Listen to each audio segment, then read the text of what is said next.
Bonjour tout le monde, j'ai récemment acheté ce livre parce que j'avais eu des commentaires de la part d'une personne, d'une chrétienne, qui embrasse d'une certaine manière le Big Bang parce qu'elle avait été, on va dire, convaincue par donc ce livre Dieu, la science, les preuves, l'aube d'une révolution par Michel-Yves Bolloré et Olivier Bonassi.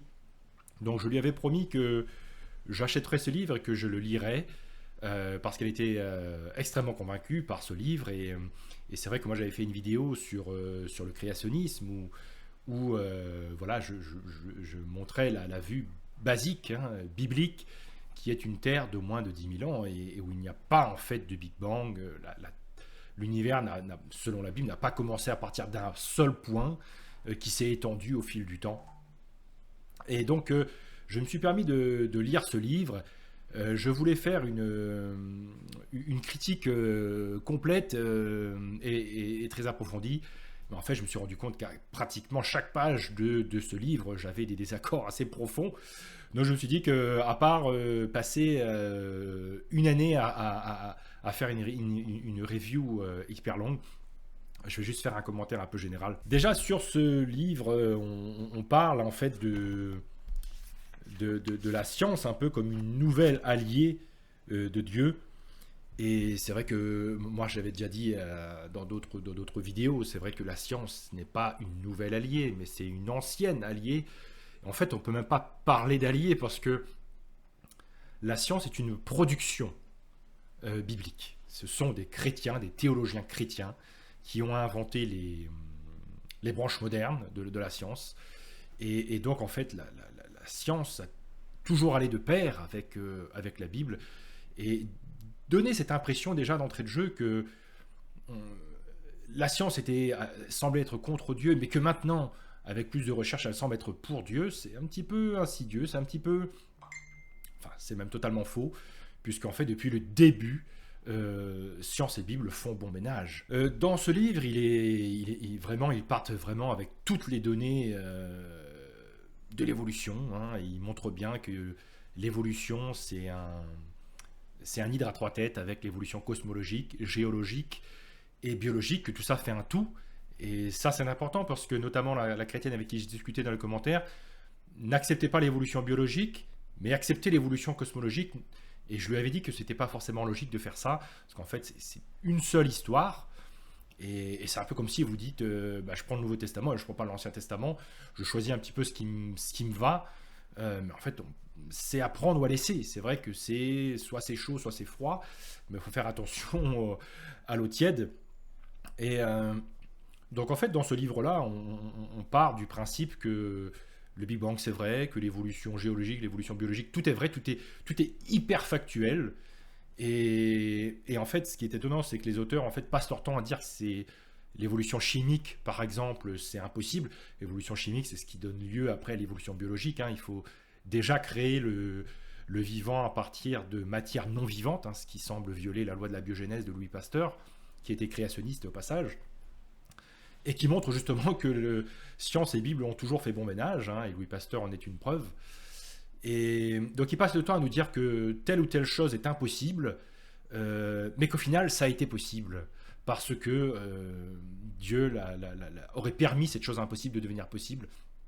Mais c'est vrai que moi je pense que si on a compris en fait que il y a des défauts dans ces modèles naturalistes, eh bien ça veut dire qu'on peut tout à fait revenir au livre de la Genèse avec un processus surnaturel, parce que le modèle créationniste, le modèle biblique, c'est un modèle où il n'y a pas que des processus naturels. Et oui, ce n'est pas nécessairement le Dieu des gaps ou le Dieu qui vient expliquer des choses qu'on ne comprend pas en science.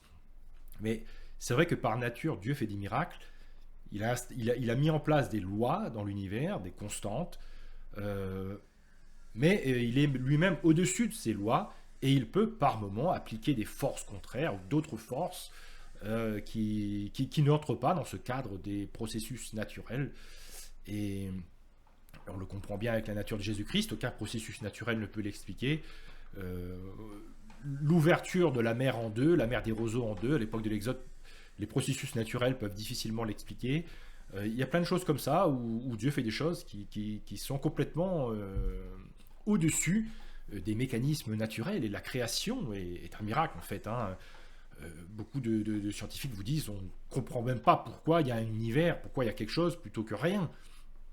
Et donc voilà, Dieu fait des miracles, et donc dans notre modèle créationniste, eh bien, si la Bible l'autorise, si la Bible donne des indices là-dessus, eh bien on peut faire appel également à des miracles pour expliquer certaines choses, pas parce que ça nous arrange, mais parce que c'est la nature même du modèle biblique. On n'exclut pas Dieu de la science, comme le font les naturalistes. On ne part pas de ce principe que Dieu, il faut absolument l'écarter. On part du principe que Dieu, c'est vraiment voilà, l'être qu'on ne peut pas écarter par nature, puisque il a tout créé et c'est lui qui régit tout. Et voilà. Donc moi, dans ce livre, j'avais commencé à mettre du fluo, des choses comme ça, mais je me suis dit, ouais, il va falloir que je mette du fluo partout, parce qu'il y a plein de choses à redire. Et même les preuves, là, on nous parle de la mort thermique de l'univers. Et donc, on a l'histoire d'une fin, et donc le preuve d'un début. Donc ça, c'est quelque chose qui revient tout au long du livre. Vous imaginez les preuves qui vous mettent en avant pour essayer de prouver que Dieu existe, ce serait la mort thermique de l'univers. C'est très joyeux, la mort thermique de l'univers, toute énergie est épuisée, on est à l'apogée de l'entropie et du désordre, l'univers est mort, le soleil est mort, etc. Et comme il y a une fin, eh bien, ça veut dire qu'il y a un début. Et comme il y a un début, ça veut dire que Dieu existe. Ça veut dire que Dieu a créé un monde. Parce qu'effectivement, les évolutionnistes disaient à un moment donné que l'univers est éternel et qu'il n'y a pas de début. Donc s'il n'y a pas de début, il n'y a pas de créateur. Alors moi, je disais à cette chrétienne en commentaire que beaucoup de cosmologistes, en fait, comme Stephen Hawking, ou d'autres disent ou disaient qu'en fait, dans la théorie du Big Bang, il n'y a pas nécessité forcément d'avoir un commencement. Alors, c'est pas forcément ce que dit Robert Wilson, qui a un petit passage au début de ça, qui est un physicien. Mais il y a quand même pas mal de Big Bangers qui ne retiennent pas cette idée d'un commencement. Donc, c'est vrai que si toute la preuve se repose sur le fait qu'il y aurait un début, moi, personnellement, ça ne m'impressionne pas. Quand je suis conscient, quand on sait toutes les preuves qu'il y a de l'existence de Dieu, parce que je pense qu'il y a des preuves objectives, puissantes, convaincantes, pour moi, cette histoire qu'il y a un début, qu'effectivement une entité aurait déclenché ce Big Bang, moi, je trouve pas ça très impressionnant. Donc, eux, ils prennent la mort thermique de l'univers, un concept très glauque, qui ne se produira pas en fait. Même en tant que chrétien, en fait, ça ne se produira pas. D'autres choses, l'entropie génétique, il y a d'autres choses qui amèneraient l'humanité de toute façon à sa fin. Et Dieu va intervenir. Il ne va pas laisser l'univers, il ne va pas laisser des centaines de milliards d'années se produire comme ça en attendant que là. Et voilà, j'ai fait plein de vidéos, j'ai plein d'articles sur le fait que l'évolution cosmologique, l'évolution géologique, l'évolution biologique, ça ne marche pas. Et donc je reviendrai sur certains arguments, notamment cosmologiques. Donc j'aurai des vidéos sur l'expansion, l'inflation, l'hélium, le fond diffus cosmologique, et surtout les preuves d'un jeune univers, parce qu'il y a aussi des preuves. Voilà, donc je ne vais pas m'étendre plus que ça sur ce livre-là, mais c'est vrai que ça part trop de l'évolution en fait, et pour dire que c'est impossible l'évolution d'une certaine manière, mais que ça a été rendu possible par Dieu. Là, on est vraiment on est en train de se compromettre, et c'est vrai que quand un esprit un peu sérieux est raisonnable et ouvert et neutre va regarder la Bible, va se dire attendez, ça colle pas très bien en fait là, ce Big Bang et la Bible, il y a trop de différences. Et donc moi, je vous conseillerais plutôt d'autres livres. Là, j'en ai un sous la main, comme celui-là, Carved in Stone de Timothy Clary. Donc là, vous voyez, c'est un livre costaud. Et là, par contre, vous avez vraiment de la science d'observation. Vous avez des données réelles. C'est un géologue qui a étudié la géologie de 3 continents et qui montre effectivement que le déluge a été un déluge progressif, et qu'on retrouve des couches de sédiments, on retrouve des méga séquences qui qui s'insère dans le modèle biblique, la tectonique catastrophique des plaques, pour expliquer la séparation des continents, l'élévation des hautes montagnes, le fond océanique qui s'enfonce à la fin du déluge et qui permet le retrait des eaux notamment, et qui creuse les canyons. Enfin, il y a beaucoup de données. Et en fait, quand vous avez compris que ces couches géologiques, elles sont déposées pendant l'année du déluge, bien, vous avez compris que vous n'avez pas besoin des milliards d'années. Il dit également un mot sur la datation radiométrique qui fonctionne sur la base de beaucoup d'hypothèses. Et en fait, on se rend compte aujourd'hui que quand on compare l'âge d'une roche connue, une roche qui a été, dont on connaît la formation historiquement, à la datation radiométrique, eh bien, on se rend compte que ça ne colle pas du tout. Il ne faut pas faire confiance aveuglément à cette méthode. Et donc je reviendrai sur plein de sujets géologiques, cosmologiques et biologiques. C'est les 3 sujets principaux qui nous intéressent. Moi, je pense que le créationnisme à notre époque est indispensable pour redonner aux gens confiance dans le modèle biblique, parce que quand vous n'avez plus confiance dans le modèle biblique, vous rejetez la Bible et vous rejetez donc la morale qui va avec. Et quand vous n'avez plus la morale, vous avez une société décadente et vous avez une société où il y a beaucoup de violence, beaucoup de conflits. Et moi, je pense que, en tout cas, moi, c'est le ministère que j'ai reçu, je pense, de la part du Saint-Esprit, c'est de redonner en fait confiance aux gens dans la Bible, et de manière saine et de manière cohérente, en montrant qu'en fait que la Bible elle peut être prise telle qu'elle. Il n'y a pas besoin de la trafiquer, il n'y a pas besoin d'inventer des nouvelles théories, il n'y a pas besoin de changer d'interprétation sur le livre de la Genèse, comme beaucoup de chrétiens malheureusement l'ont fait depuis le 19e siècle, hein, je l'ai dit des milliers de fois, probablement sur le site et sur la chaîne. Donc voilà, moi je pars du point de vue que le livre de la Genèse est historique, parce qu'on n'en décide pas, c'est pas nous qui décidons, et c'est sa nature qui est comme ça, nature littérale, et les chrétiens l'ont compris comme ça durant l'histoire. Tous les chrétiens, peu importe leur confession, et les juifs pareil. Donc voilà, on fait pareil, les chrétiens on fait comme eux durant toute l'histoire, on est dans cette lignée là. Et donc voilà, moi j'appelle les gens à reconsidérer Genèse de manière historique, de manière littérale. C'est la base. Une fois que vous avez reconstruit cette base-là, toute la Bible suit, toute la cohérence biblique suit, et l'évangile peut être prêché de manière cohérente et de manière convaincante. Et donc voilà, ce genre de livre-là, Dieu, la science, l'épreuve, je trouve que c'est très moyen, et que les quelques scientifiques qui sont cités dedans et qui peuvent parler de Dieu ne parlent pas de Dieu comme nous on l'entend, comme le Dieu biblique. Parce qu'une fois que vous avez parlé qu'il y a un commencement, bon, c'est léger, comme je dis, et on est encore très très très loin d'avoir montré en fait que ce Dieu c'est Jésus-Christ, et que le Dieu de la Bible c'est donc le Dieu de l'univers tout court.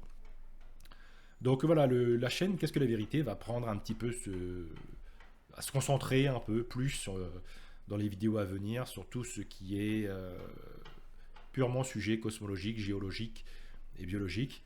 Car le but c'est de montrer en fait que la Bible elle peut être prise telle qu'elle, et qu'il n'y a pas besoin donc de s'aventurer dans le Big Bang ou dans des choses comme ça.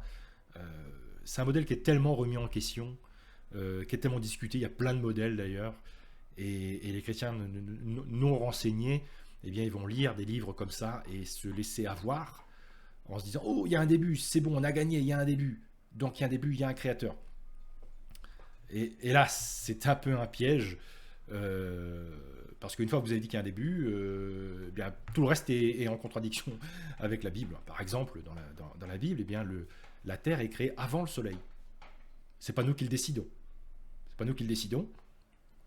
Le Soleil, la Lune, les luminaires sont créés le 4e jour. La Terre est créée le 1er jour.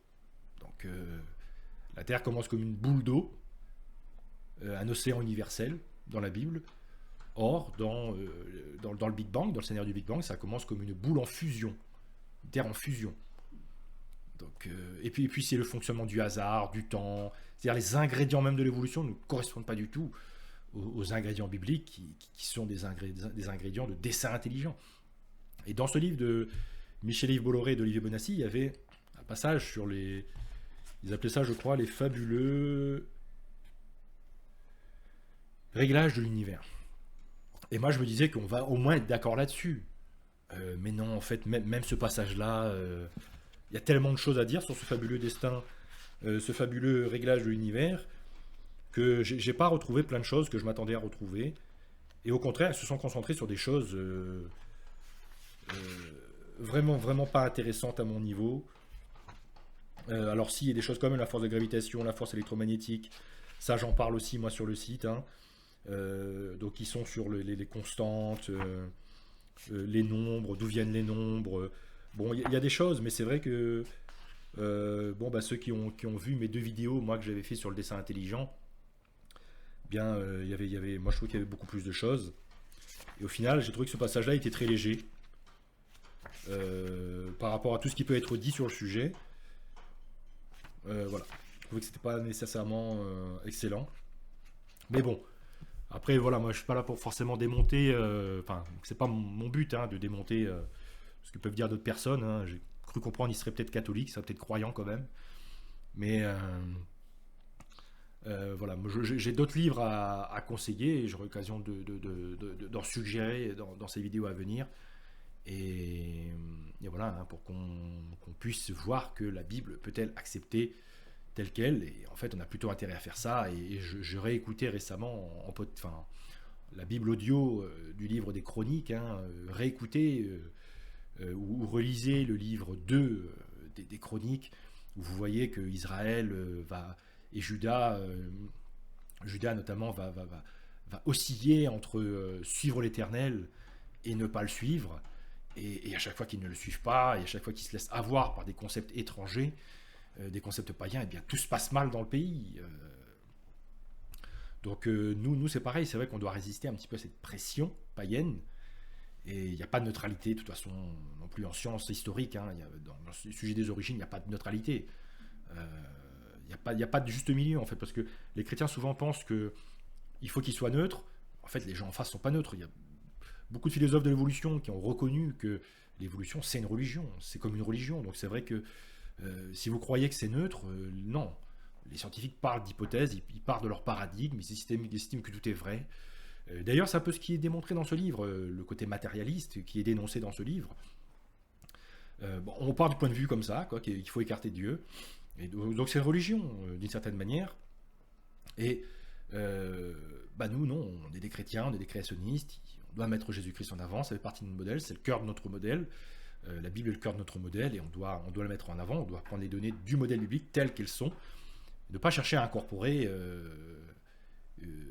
ces données de l'évolution qui sont très étrangères au texte biblique, de la même manière que les nations aux alentours d'Israël, à l'époque de l'Ancien Testament, avaient des pratiques et des conceptions totalement différentes. Donc, Dieu nous disait qu'il ne fallait pas ramener ça dans le modèle biblique. On se rappelle d'Élie face aux prophètes de Baal et d'Astarté. On est censé, nous, être des prophètes de l'Éternel d'une certaine manière. On est censé présenter la parole de l'Éternel qui est dans la Bible et de ne rien y rajouter, ne rien y enlever. Donc on ne va pas ajouter l'évolution dans la Bible et enlever toute la partie création.